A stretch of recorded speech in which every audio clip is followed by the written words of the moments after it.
اعوذ باللہ من الشیطان الرجیم، بسم اللہ الرحمن الرحیم۔ پارہ نمبر 10 ہے، اور پارہ نمبر 10 کے آغاز میں اللہ رب العزت نے مال غنیمت کی تقسیم کا حکم واضح فرمایا۔ حضور نبی کریم صلی اللہ تعالیٰ علیہ وآلہ وسلم، آپ سے پہلے کسی امت میں مسلمانوں کو مال غنیمت کی اجازت نہیں تھی۔ جب جنگ ہوتی تو جو بھی مال غنیمت اکٹھا ہوتا اس کو ایک کھلے میدان میں رکھتے، آسمان سے آگ آتی اور وہ اس کو کھا جاتی۔ جب نبی پاک صلی اللہ علیہ وسلم دنیا میں تشریف لائے تو یہ چیز آپ کی خصائص میں سے ٹھہری کہ اللہ نے آپ کے لیے مال غنیمت حلال کیا۔ مال غنیمت کے سب سے پہلے 5 حصے کیے جاتے ہیں۔ ان 5 حصوں میں سے 5واں حصہ اللہ اور اس کے رسول کے نام پہ ہوتا ہے، یعنی وہ اللہ تعالیٰ کا اور اللہ کے پیارے نبی صلی اللہ علیہ وسلم کا تھا۔ اور جو باقی 4 حصے ہیں پھر ان کو 3 حصوں میں تقسیم کیا جاتا۔ 2 حصے اس مجاہد کے لیے جو گھوڑے پہ سوار ہو کے لڑتا، ایک حصہ گھوڑے کا اور ایک حصہ اس مجاہد کا، اور جو پیدل لڑتا اس کے لیے ایک حصہ ہوا کرتا تھا۔ اب جو نبی صلی اللہ علیہ وسلم کو 5واں حصہ مال غنیمت سے ملتا، اس کے پھر 5 حصے کیے جاتے۔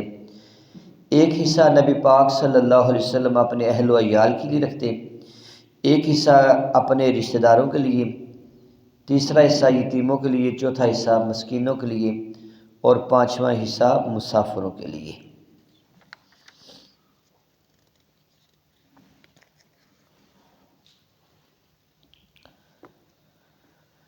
رکوع نمبر 2 کے اندر رب ذوالجلال نے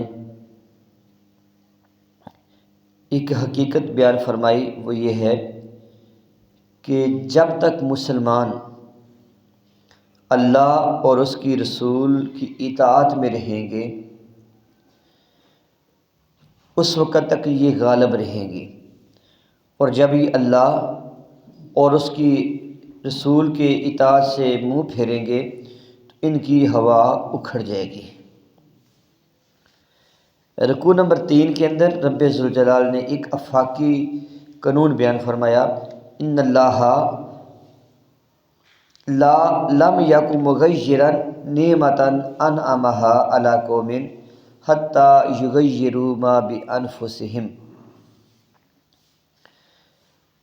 کہ جب کوئی قوم اپنے اوپر آئی نعمت کو جب تک خود نہ ختم کرے اللہ تعالیٰ ختم نہیں کرتا۔ یعنی جس قوم پر کوئی نعمت ہوتی ہے اللہ وہ نعمت واپس نہیں لیتا، انسان اپنی بدعمالیوں کی وجہ سے اس نعمت سے محروم ہو جاتا ہے۔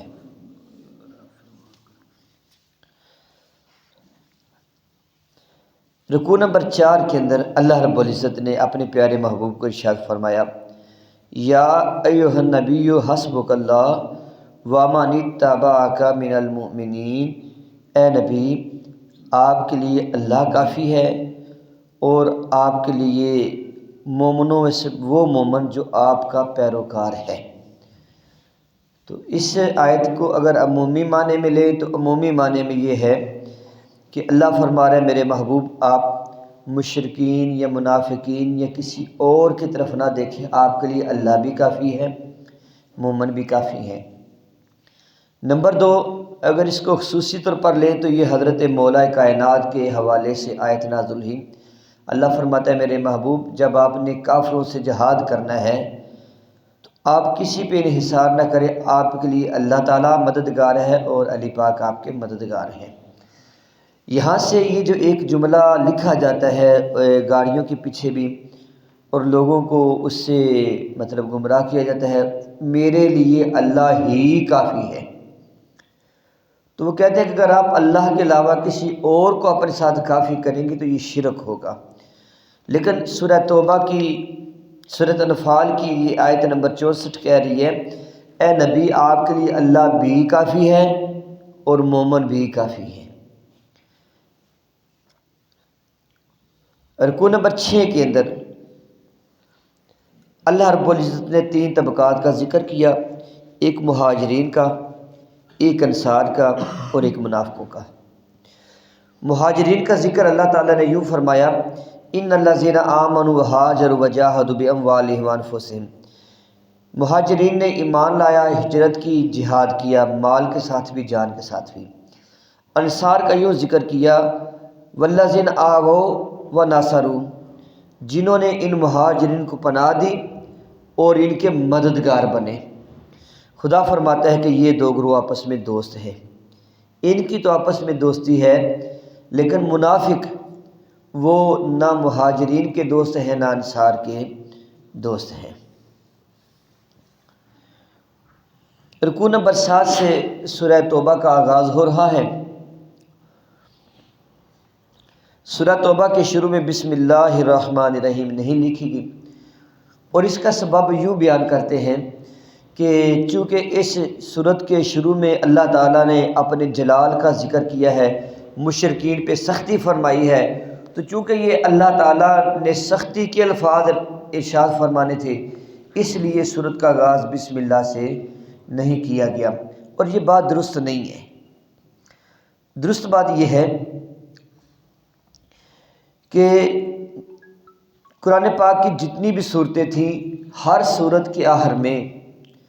صحابہ کرام کی جو 3 رکنی کمیٹی تھی جنہوں نے قرآن پاک کو جمع کیا تھا، ایک مصحف کی شکل میں زید بن ثابت کی سربراہی میں،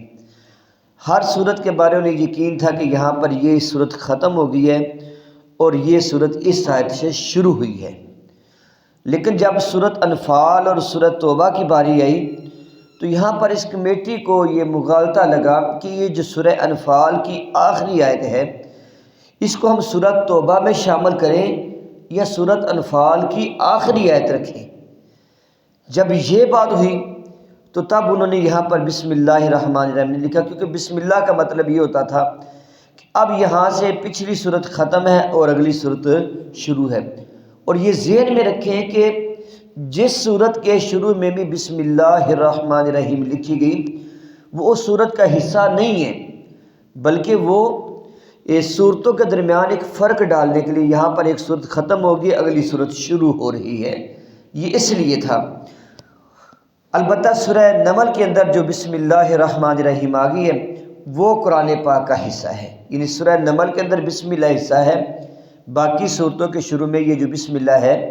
یہ صرف اس چیز کی علامت ہے کہ یہاں پر پچھلی صورت اینڈ اور اگلی صورت شروع۔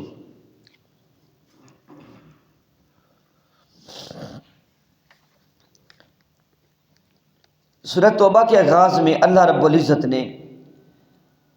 جو مشرکین کے ساتھ مسلمانوں کے کچھ معاہدے تھے، جب صلح حدیبیہ ہوئی تھی، صلح حدیبیہ کے بعد ایک طرف مشرکین مکہ تھے اور ایک طرف مسلمان تھے، جو باقی قبیلے تھے ان قبیلوں کو یہ کہا گیا تھا کہ آپ چاہے تو مسلمانوں کے ساتھ الحاق کر لیں اور چاہے تو مشرکین کے ساتھ الحاق کر لیں۔ اب کچھ قبیلے مشرکین مکہ کے ساتھ مل گئے اور کچھ قبیلے جو ہیں وہ مسلمانوں کے ساتھ مل گئے۔ جب سورہ توبہ 8 ہجری میں نازل ہوئی، اور یہ سن لیں کہ یہ مطلب سورت جو ہے نا 9 ہجری میں نازل ہوئی، یہ قرآن پاک کی واحد صورت ہے آخر میں جو یک مشت نازل ہوئی تھی، یہ سورہ توبہ۔ قرآن پاک کی جو چند صورتیں اکٹھی نازل ہوئی تھی ان صورتوں میں ایک سورت توبہ بھی ہے، اور یہ مدنی صورت ہے۔ تو اللہ رب العزت نے اس میں یہ اعلان کیا کہ اے مسلمانوں، جس مشرک سے تمہارا کسی قسم کا معاہدہ ہے، اس معاہدے کی مدت پوری ہوتے ہی وہ معاہدہ کل عدم ہو جائے گا، اب نئے سرے سے کسی مشرک کے ساتھ مسلمانوں کا معاہدہ نہیں ہوگا۔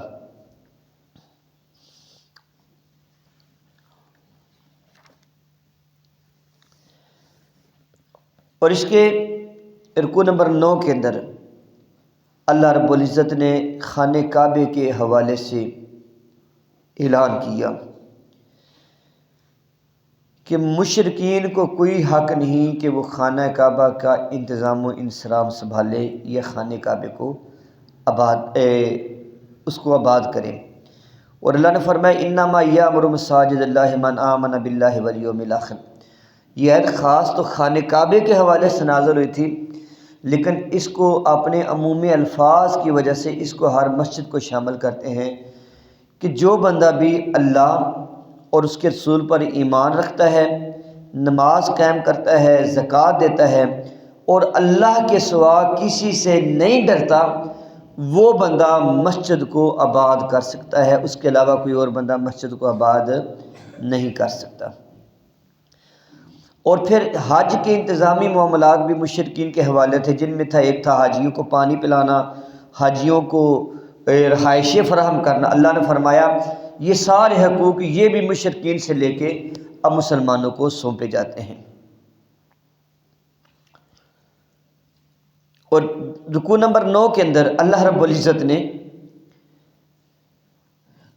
مسلمانوں کو یہ بات ارشاد فرمائی کہ جب یہ اعلان ہو گیا کہ کوئی مسلمان کسی مشرک سے تعلق نہیں رکھے گا،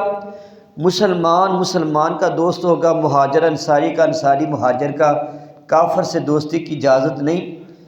پھر وہ لوگ کہ جن کے باپ دادا میں سے یا بہن بھائیوں میں سے یا رشتہ داروں میں سے کچھ کافر تھے، تو ظاہر ہے وہ جو دلی محبت ہے آپس میں، وہ دلی محبت اپنا آپ دکھاتی ہے، تو اللہ تعالیٰ نے مسلمانوں کو فرمایا تم مسلمان ہو گئے ہو، اور جو تمہارے ابھی رشتہ دار، تمہارے ماں باپ یا کسی کے بہن بھائی، کسی کے کزن، وہ کافر ہیں، تم نے ان سے بھی محبت والا تعلق نہیں رکھنا۔ فرمایا قل ان کان آباؤکم و ابناؤکم و اخوانکم، اے مسلمانوں سن لو، اگر تمہارے دلوں میں تمہارے باپ کی، بیٹوں کی، بھائیوں کی، بیویوں کی، رشتہ داروں کی، مال تجارت کی اور اپنے مکانات کی محبت اللہ اور اس کے رسول سے زیادہ ہے، تو اللہ کے عذاب کا انتظار کرو۔ یعنی مسلمانوں کو فرمایا گیا جب تم نے کلمہ پڑھ لیا، اب سب کی محبت ایک طرف اور اللہ کے رسول کی محبت ایک طرف۔ تو یہ آیت ہمارے خطبہ بکثرت پڑھتے ہیں، لیکن اس کا پس منظر یہ ہے جو میں نے آپ کو بتا دیا۔ اور پھر رکوع نمبر 10 کے اندر اللہ رب العزت نے یہ بات دہرائی، یا ایھا الذین آمنوا انما المشرکون نجس فلا یقربوا المسجد الحرام بعد عامہم ھذا، مشرک نجس ہیں اور اس سال کے بعد یہ خانہ کعبہ کے قریب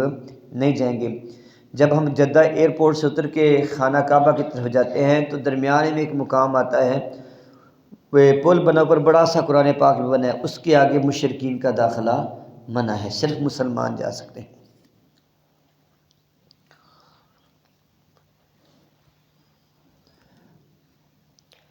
رکوع نمبر 11 کے اندر اللہ رب العزت نے اپنے محبوب کو ارشاد فرمایا، میرے محبوب یہ مشرکین چاہتے ہیں کہ نور خدا کو بجھا دیں، یریدون ان یطفئوا نور اللہ، اللہ کے نور کو بجھا دیں۔ اللہ کے نور سے مراد ذات مصطفیٰ ہے، ذات محمد مصطفیٰ ہے، کہ وہ اللہ فرماتے ہیں میرے محبوب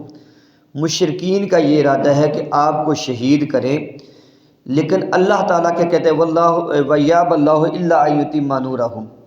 اللہ اپنے نور کو مکمل کرے گا، کمال تک پہنچائے گا۔ پھر فرمایا هو الذی ارسل رسولہ بالہدی ودین الحق، اللہ فرماتا ہے کہ میں نے اپنے محبوب کو دین حق کے ساتھ بھیجا ہے اور اس دین کو سارے دینوں پر غالب فرمائے گا۔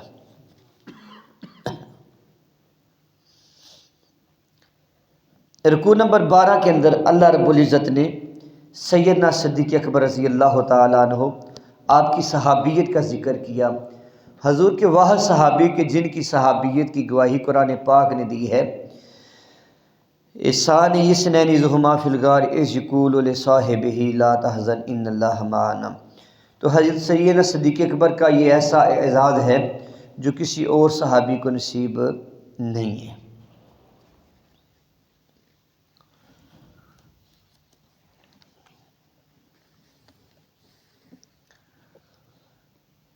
اللہ رب العزت نے 13ویں رکوع کے اندر مسلمانوں کو یہ چیز ارشاد فرمی، مسلمانوں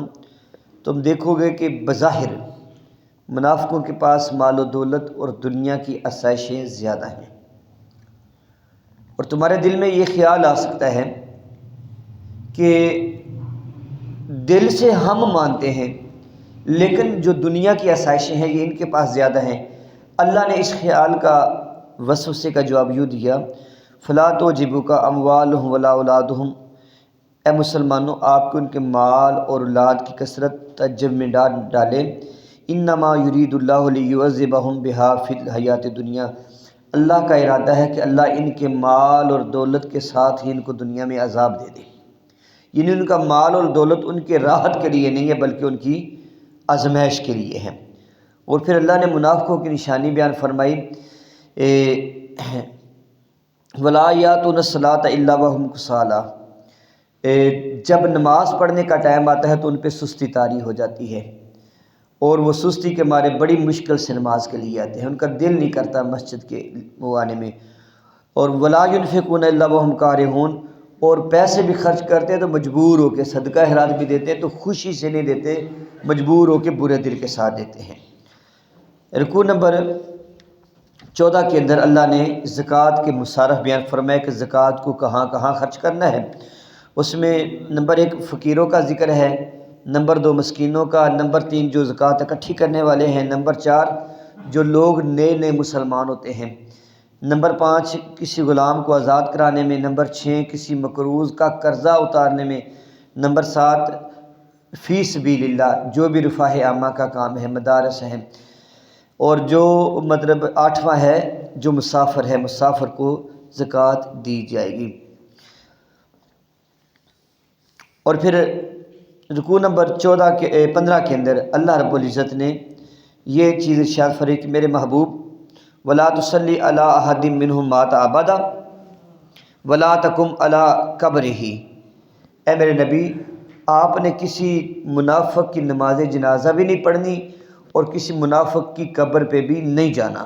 یہ دو الگ الگ باتیں ہیں۔ نبی پاک صلی اللہ علیہ وسلم کا معمول تھا کہ آپ مسلمانوں کی نماز جنازہ بھی پڑھتے اور بعد میں پھر ان کی قبروں پہ جا کے ان کے لیے دعا بھی کرتے تھے۔ تو مسلمان کی قبر پہ جا کے دعا کرنا یہ نبی پاک کا معمول تھا۔ اللہ نے فرمایا مخاطب نبی پاک کو کیا ہے، لیکن حکم سب کو ہے کہ مومن کی قبر پہ جانا ہے، منافق کی قبر پہ نہیں جانا۔ یہ جنازہ کے بعد ختم دعا یہ مومن کا نصیب ہے۔ اللہ رب العزت ہمیں عمل کی توفیق عطا فرمائے، آمین بجاہ نبی الامین۔ انشاءاللہ